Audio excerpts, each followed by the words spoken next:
Saya terlalu lemah semangat bila saya nampak visual sedemikian rupa. Terima kasih kerana masih bersama kami di Malaysia hari ini. Nazrul Rahman dan Farihan menemani anda dan kita cerita tentang kemalangan. Dan kita lihat kadar kenaikan kemalangan selepas PKP semakin meningkat. Walaupun untuk seluruh tahun tu dia menurun, tapi sebab kita berada di bawah PKP, kita tak boleh bawa kereta. Itulah saja kenapa statistiknya sedemikian rupa, ya Fariha. Baik, kita nak teruskan berkenaan dengan perbincangan ini, peningkatan kadar kemalangan, nak bersama dengan teknologis profesional Azhar Hamzah, Pengarah Pusat Penyelidikan Perubahan Tingkah Laku Pengguna Jalan Raya. Assalamualaikum, selamat pagi Cik Hamzah, Cik Azhar Hamzah. Assalamualaikum warahmatullahi wabarakatuh. Terima kasih kerana menjemput kami untuk hadirlah dalam sesi di Malaysia hari ini. Sangat penting sebab kita lihat visual dia sebentar tadi Fariha dah melompat-lompat dekat sini. Saya pun dah begitu. Jadi kalau kita lihat penyelidikan perubahan tingkah laku pengguna jalan raya ini, satu kajian baru saja dijalankan. Bolehkah Tuan Azhar kongsikan sikit apakah kesimpulan yang dibawakan oleh laporan tersebut?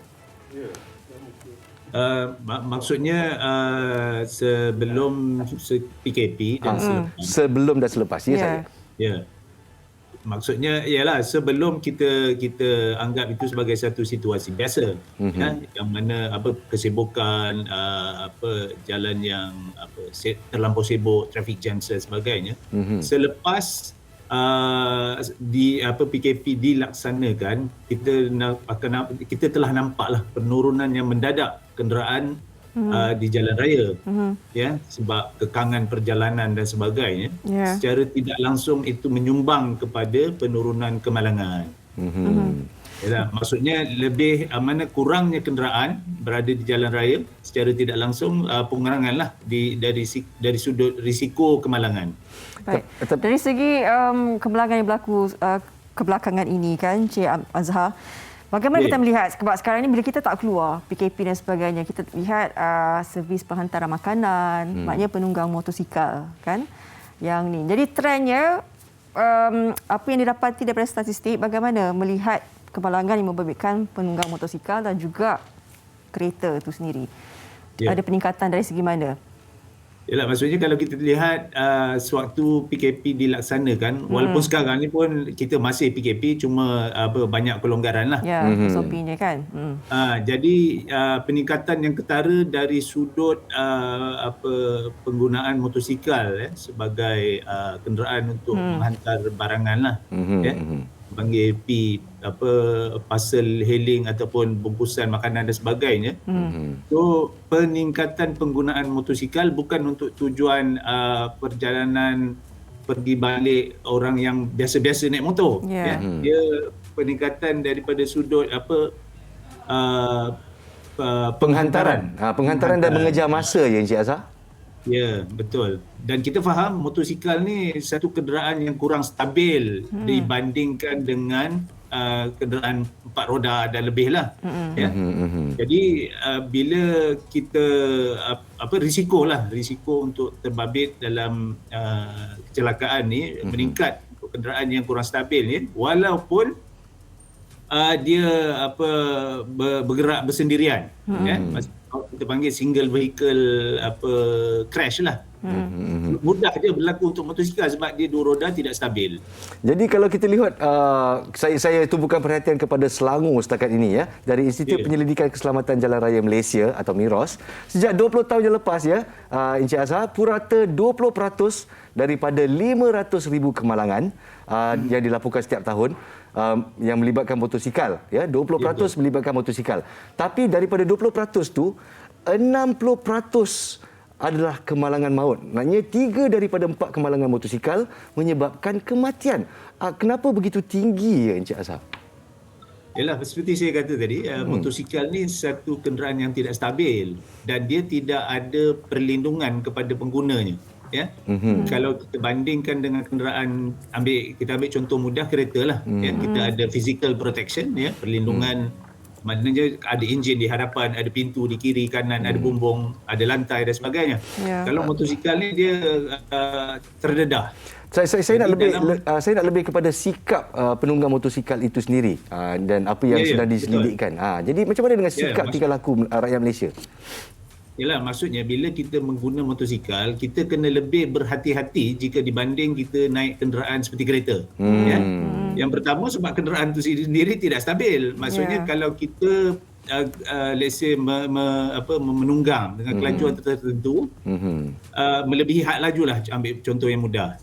Jadi jarak kita untuk berhenti dengan selamat dan sebagainya itu akan bertambah jauh lah disebabkan kelajuan yang melebihi tadi. Ya. Jadi risikonya meningkat. Kelajuan kalau bermotosikal, risiko kemalangan, jatuh sendiri meningkat mendadak. Baik. Okey. Bagaimana pula dengan kenderaan berat seperti lori kan? Kita tahu baru-baru ini berlakunya kemalangan, banyak juga membebitkan lori dengan pelanggaran kereta dan sebagainya. Saya kalau bawa kereta, kalau lalu sebelah lori, Cik Azhar, saya takut sebab dia kita tak boleh sama ada tengok nak potong ataupun nak slow ke belakang sikit. Nak lari daripada tu, bagaimana? Satu soalan yang menarik. Ya, maksudnya kita apa yang kita cuba terapkan bila pemandu kenderaan komersial seperti trailer dan sebagainya, kenderaan berat ni, mereka kena lebih berwaspadalah sebab beban ataupun muatan kenderaan tu yang dia bawa memerlukan ruang yang luas, ruang yang jarak yang lebih jauh. Kalau dia bawa laju, jarak untuk dia berhenti selamat tu memang agak jauh lah, agak panjang.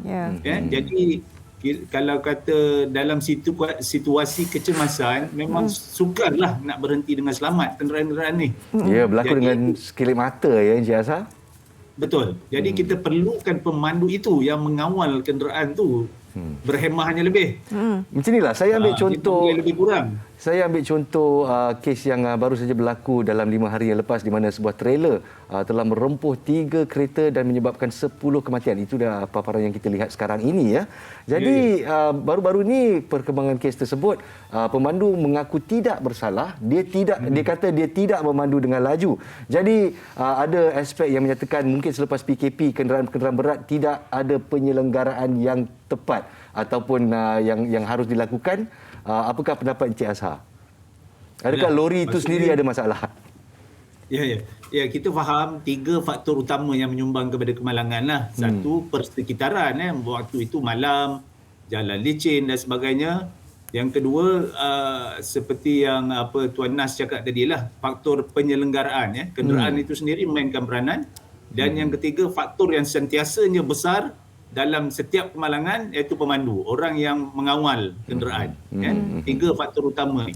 Jadi dalam setiap kemalangan dia pelbagai faktor lah, dia bukan satu saja. Ya, maksudnya kalau kenderaan yang kurang diselenggara dengan baik, tidak baik, dipandu oleh mereka yang kurang berhemah, dia kecenderungan untuk berlaku kemalangan tu lebih meningkatlah. Jadi walaupun itu maksudnya. Mungkin ada juga faktor kecuaian sikap itu sendiri juga, Cik Azhar kan. Jadi kita nak saksikan terlebih dahulu ini tinjauan yang telah dilakukan oleh wartawan MHI berkenaan dengan mereka pengguna jalan raya ini, sama ada mereka patuh tak kepada lampu isyarat ni. Kita saksikan. Ya.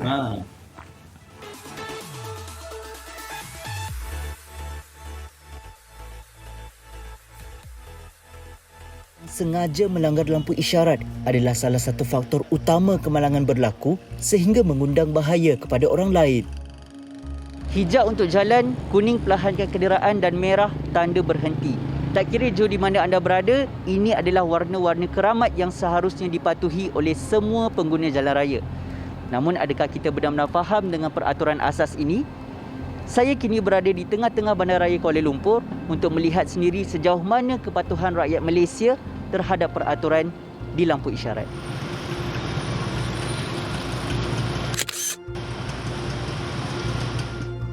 Sepanjang pemerhatian saya selama hampir 1 jam di Jalan Dang Wangi ini, kebanyakan penunggang motosikal tidak teragak-agak untuk melanggar lampu isyarat merah.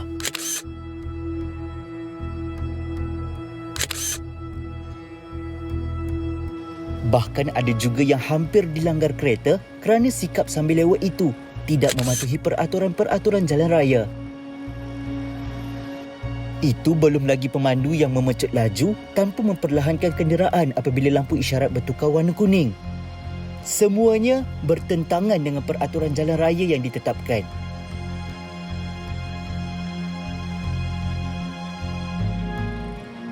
Bukan hanya kenderaan beroda, ramai juga individu yang turut melanggar lampu isyarat pejalan kaki dan melintas ketika lampu merah. Mungkin mengejar masa atau sikap malas mahu menunggu lama untuk melintas. Rata-rata orang ramai berpendapat bahawa perkara seperti ini tidak sepatutnya berlaku kerana mampu mengundang bahaya dan mencederakan orang lain. Boleh buat aksiden lah. Boleh berlanggar sebab belum lampu hijau kan dah langgar, lepas tu dah jalan. Kereta lain masuk pula. Bahayalah. Berhenti dululah, tengok betul-betul. Boleh baru lintas, boleh lintas. Ikut lampu lah. Kebanyakannya rider waktu peak hour, diorang nak kejar order lah. Diorang nak kejar order sebab tu diorang banyak langgar lampu isyarat lah. Kita kena fikir lah keselamatan kita kan. Kita kena fikir orang yang kita sayang semua kan. Supaya tak bahayakan orang lain dan patuhlah isyarat lampu isyarat. Pada hemat saya, sekarang ni kita melihat bahawasanya kebanyakannya rakyat Malaysia masih lagi kekurangan awareness, kekurangan daripada segi pematuhan lampu isyarat. Kadang-kadang lampu merah pun diorang bantai, mungkin sebab emergency tu, wallahualam kita tak tahu. Tapi perkara-perkara macam ni selalu akan mengakibatkan banyak aksiden. Selain daripada aksiden tu, ini baru kita cakap lampu merah, lampu kuning, tak cakap signal lagi. Situasi yang sama turut dirakamkan ketika kami membuat tinjauan di Simpang 4 berdekatan Bandar Utama Petaling Jaya. Daripada keseluruhan tinjauan, didapati kepatuhan pengguna jalan raya terhadap lampu isyarat masih berada pada tahap yang kurang memuaskan. Semoga usaha pelbagai pihak terus dipertingkatkan bagi memberi kesedaran dan mempraktikkan soal keselamatan di jalan raya.